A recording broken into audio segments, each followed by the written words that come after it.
Salut, c'est Lisa et tu écoutes Fantasia et je suis ravie de te retrouver pour cet épisode numéro 17. On approche de la fin de la saison et pour cet épisode, j'avais envie de te parler de nos pensées. On entend souvent dans le développement personnel traditionnel qu'il faut faire taire, entre guillemets, son mental. Et j'ai envie de t'en parler aujourd'hui parce que derrière cette expression qui peut paraître un petit peu radicale et qui parfois n'est pas très à propos, il y a quand même une bonne idée et je pense que tu peux l'utiliser. Donc si ça te parle, on y va tout de suite. L'idée de faire taire, entre guillemets, son mental, c'est un truc avec lequel je suis pas ok. Et si tu me suis depuis un moment, tu devrais t'en douter, puisque moi, j'ai jamais été pour l'idée de nier quelque chose, un ressenti, une potion. On sent les fans d'Harry Potter ici. Une pensée, une émotion, etc. Donc je suis pas pour l'idée de faire taire quelque chose en toi qui, au demeurant, a une légitimité à exister et à être là. Je suis pas ok avec cette formulation-là. Par contre, l'idée qu'un morceau de nous puisse peut-être être dans l'erreur et remettre toute relativité cette erreur, ça je suis pour et je suis plutôt pour la rationalisation de certaines choses, même si on va pas se mentir, on n'est pas des êtres rationnels, on est des êtres d'émotion, mais je pense que justement c'est pas lié à cette hyper émotionnalité parfois qu'on peut avoir et pallier à ces biais qui sont entraînés par ces émotions que de remettre en perspective ce qu'on se dit dans sa tête. La première chose à bien penser, c'est que comme je viens de le dire, on est des êtres émotionnels. Donc de toute façon, on ne peut pas imaginer qu'on puisse contrôler nos émotions et donc on ne peut pas imaginer qu'on puisse contrôler nos pensées. Maintenant, le fondement scientifique derrière, c'est aussi qu'il y a une étude du CNRS qui a été faite et que dans cette étude du CNRS, on apprend qu'en fait, notre cerveau, quand il n'est pas sollicité, il est programmé pour introspecter, ruminer, penser, etc. Autrement dit, il ne peut pas ne rien faire. Donc toutes les pratiques, comme par exemple la méditation où on te dit de faire le vide, sont des pratiques où il est normal de recevoir quand même des pensées, de quand même penser à des choses. Tout l'art de ce type de pratique, c'est justement qu'en même temps que tu penses à ces choses, tu t'en détaches. Ou alors que tu t'hyper-focalises sur l'objet d'une pensée de manière à canaliser ce qui se passe à l'intérieur de toi. Et c'est aussi pour ça qu'il y a des personnes avec qui ça réussit pas du tout. Parce que quand tout va pas bien dans ta vie, quand tu as des trucs qui sont vraiment dans le rouge, évidemment que tes pensées, elles vont se focaliser sur des choses difficiles ou sur des choses pas très agréables à vivre parce qu'elles doivent être traitées par ton cerveau et que comme tu lui en laisses l'opportunité, il y va. Donc, ce qu'on retient de cette étude-là, c'est qu'il ne peut pas ne rien faire et que son mode de fonctionnement par défaut, c'est celui de la mémorisation du souvenir, de l'introspection et de l'émotion. Donc, si t'es pas habitué à introspecter, forcément, il y a un gros tas de poussière qui sort de là et tu te retrouves à traiter des sujets à enjeux majeurs sur tes périodes de temps plus calmes. Et c'est ce qui mène d'ailleurs à vouloir tout le temps s'occuper. Je sais pas, il y a des gens qui peuvent pas rester en place. Ça peut être une des causes de ce comportement-là, justement, que d'éviter de penser à des choses. Je sais pas si toi aussi tu fais ça, mais moi par exemple, quand je vais pas bien, je sais que j'ai besoin de faire du ménage. Parce que ça m'évite de rester sur place et parce que ça vient utiliser l'énergie qui passerait sinon dans l'émotion et qui resterait stockée dans une frustration ou dans une colère. Le fait de m'occuper quand je suis pas bien, en l'occurrence de faire du ménage, derrière ce truc qu'on dit souvent de oui, mais c'est parce que quand tu fais du ménage, tu fais aussi du ménage dans ta tête, il y a cette idée d'exploiter à la fois l'émotion qui est là et l'énergie qui est stockée sous forme d'émotion, entre guillemets, ou en tout cas l'énergie qu'elle te donne, mais il y a aussi ce truc de ne pas arrêter pour ne pas se retrouver à devoir trop penser à une situation. Donc ça, c'est par rapport au fait de dire, de faire taire ses pensées, son mental, etc. Maintenant, comme je viens de te l'expliquer, le fait de s'occuper, le fait de rester actif quand il y a des choses qui nous tracassent un petit peu plus, justement, c'est une manière de réguler cette émotion et cette introspection-là et d'essayer de canaliser ça à des moments où on est un peu plus dispo. Mais justement, quand ce mode se remet en route, quand ce mode d'introspection et d'émotion se remet en marche, c'est quand même intéressant de s'écouter de loin. C'est-à-dire de se rappeler que nous ne sommes pas nos pensées. Tu n'es pas tes pensées. Tes pensées, c'est ce qui se passe à l'intérieur de ta tête, c'est ta manière de comprendre et d'apprendre ton environnement et ensuite d'en tirer des conclusions.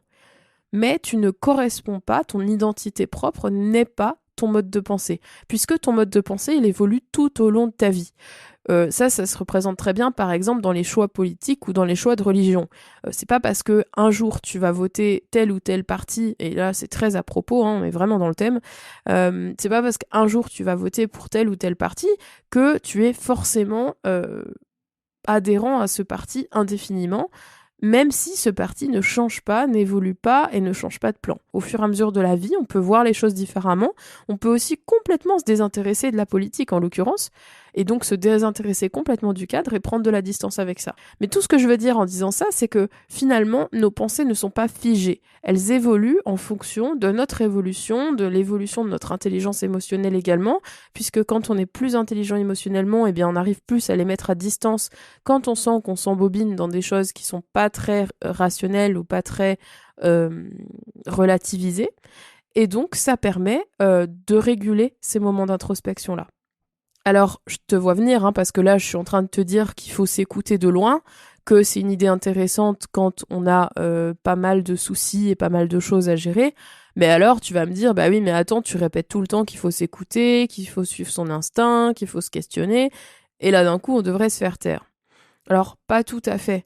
Je pense qu'il faut différencier les pensées qui correspondent à des angoisses, par exemple, ou à des peurs, et qui sont donc des pensées qui sont plutôt irrationnelles et plutôt centrées sur une émotion hyper intense, donc qui n'apportent finalement pas grand-chose au débat, à part de te mettre peut-être en garde et de te demander de prendre en compte certaines informations.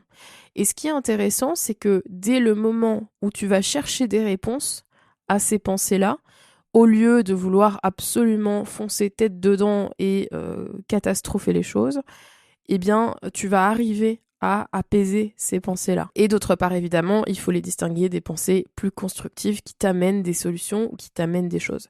La bonne nouvelle, c'est que c'est pas binaire, c'est-à-dire qu'une pensée de type angoisse peut tout à fait devenir une pensée de type constructive si tu sais comment t'y prendre. Et justement, c'est exactement ce qu'on fait en coaching, donc si jamais tu as envie de travailler là-dessus, je te propose de me contacter pour qu'on en parle directement. Mais dans tous les cas, ce que je veux te dire, c'est que toutes les pensées ne sont pas mauvaises. D'ailleurs, je pense pas qu'une pensée soit mauvaise.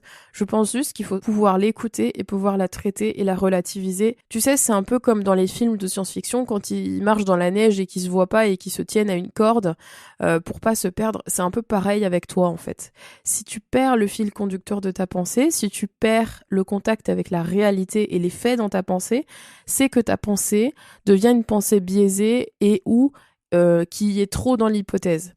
Et comme je te disais, le problème de ce type de pensée, c'est que en fait, c'est plus angoissant qu'autre chose parce que tu peux pas imaginer tous les scénarios qui va se passer, et même ceux qu'on imagine sont en général pas ceux qui se produisent. Si jamais ça t'intéresse, j'avais fait un épisode là-dessus où justement je parlais des plans B, des plans C, des plans D, etc. Je te mettrai le lien en description, comme ça tu pourras aller rechercher cet épisode s'il t'intéresse et peut-être le réécouter, ça te permettra peut-être d'y voir plus clair là-dessus. Mais dans tous les cas, tu dois toujours avoir une main sur la corde de la réalité pour savoir quand tu t'en éloignes, et quand tu t'en éloignes de trop, eh bien l'idée c'est de le voir, de le conscientiser et puis de ramener de la réalité dans ta réflexion. Et d'ailleurs, encore une fois, c'est exactement ce qu'on fait en coaching. Quand je te dis, ok, mais ton objectif, je l'ai entendu, mais c'est quoi la situation à laquelle tu pourrais voir que ton objectif est atteint ou pas? C'est exactement ce qu'on fait. C'est qu'on évite de partir dans des hypothèses et dans des trucs qui pourraient se passer à un moment donné, et on reste dans ce qui se passe réellement dans ton quotidien et comment ça s'applique dans ton quotidien. Et ça, c'est super important parce que ça t'évite justement de perdre pied avec cette corde, et ça t'évite du coup de partir dans des choses un petit peu anxiogènes. Ça te permet de rester réaliste. Et encore là, il est possible que ces pensées de réalisme t'angoissent, c'est ok. Et donc, ce que je te proposais, c'est de transformer ces pensées angoissantes en pensées constructives, justement en les relativisant et en y apportant des réponses. C'est sûrement pas en les faisant taire, et c'est pour ça que je n'aime pas la formulation de faire taire son mental, c'est sûrement pas en les faisant taire et en les enterrant très loin que ces pensées vont ne plus apparaître, et donc que les émotions qui y sont associées vont rester tranquilles. C'est clairement pas comme ça que ça fonctionne. Tu sais, c'est un peu comme un livreur. Si jamais tu ouvres pas la porte la première fois qu'il toque, il toque un peu plus fort, et puis encore un peu plus fort, et à la fin il t'appelle. Et ben là c'est pareil, c'est exactement la même chose avec tes émotions. Si la première fois tu vas pas ouvrir la porte, et que tu dis oui j'arrive, mais que t'arrives pas, en fait, il va toquer plus fort, de plus en plus fort, et après, il t'appelle. C'est la fin de cet épisode, j'espère qu'il t'a plu. Si c'est le cas, n'hésite pas à le partager sur la plateforme de ton choix. Et puis, tu peux retrouver toutes les infos pour me contacter si jamais t'es intéressé de travailler là-dessus sur mon site, que je te mets aussi en description. Et on se retrouve très bientôt pour le prochain épisode. Et d'ici là, je te souhaite une très bonne journée et porte-toi bien. Ciao!